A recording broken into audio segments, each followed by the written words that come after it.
Romney gave a passionate speech about her husband last night. Tonight, she sat down with our Charles Benson for an exclusive interview. And Charles rejoins us live from Tampa, and she's becoming pretty popular down there, Charles. She is, and getting closer to the Ryan family. I talked to her about Mitt Romney and Paul Ryan together. She describes them as the dynamic duo. I'm looking through the speech tonight by Paul Ryan, and they said, you know, they're a generation apart, and Paul Ryan teased Mitt Romney about the music that he listens to, that it's sort of elevator music. But they too do share a bond. Here's what Mrs. Romney told me. When did you and Governor Romney decide he was the guy for this moment? Well, you know, he was always on the list. He was always on the top of the list. And there were other terrific candidates. But, you know, Mitt, every time he spent any time with Paul, he'd come home.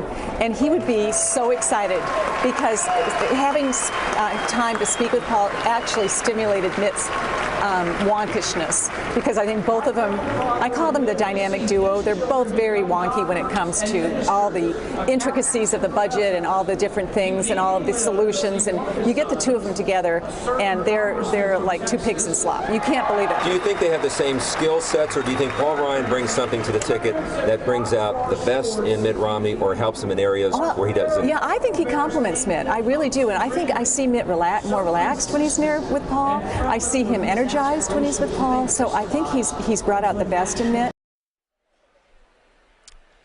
And tomorrow night, Mitt Romney gives his speech. You know, the experts and the pundits will decide on how good Paul Ryan's speech is, but I can tell you, covering this guy for the last few years, it did seem like his speech started out slow. He was a little tense, but then it really built into this momentum, and I think he's going to be pretty pleased at how this turned out. Mike and Carol?